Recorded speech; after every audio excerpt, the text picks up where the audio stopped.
Hi, this is David Comfort from Democracy Action Network. Here's something wild.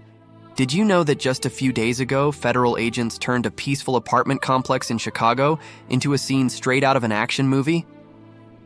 Imagine swarms of drones, helicopters, and heavily armed agents storming in, breaking down doors and dragging out residents, including children, while zip-tied and cuffed. This isn't a dystopian film plot. It's happening right now under the Trump administration.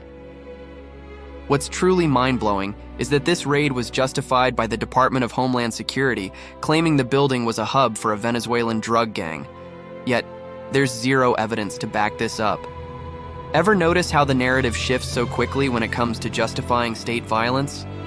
This isn't just about one raid. It's part of a broader, alarming trend where the administration is increasingly using military tactics against its own citizens, framing it as a necessary response to a so-called war on drugs and crime. This is honestly crazy, but think about it. Trump has declared drug cartels as non-state armed groups, equating them with terrorists. This sets a dangerous precedent. What if I told you that this rhetoric could easily be turned against anyone who dares to criticize the government? We've seen it before. The administration's attempts to silence dissent, from targeting media outlets to surveilling social media for critics, are chilling reminders of how quickly freedoms can be eroded. Let's not forget the absurdity of labeling peaceful protests as threats to national security. When activists gather to voice their concerns, they're met with barricades and violence. This is not just a crackdown on immigration. It's a broader war on free speech and dissent. The administration's actions are reminiscent of historical abuses of power, where governments have used fear to justify overreach. And here's the bigger picture. These tactics are not isolated incidents.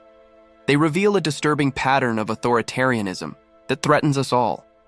The military's presence in our cities, the targeting of critics as enemies from within, and the blatant disregard for constitutional rights are signs of a regime that sees power as a tool to crush opposition. So, what can we do? We must stay informed, question the narratives being fed to us, and stand up against these injustices.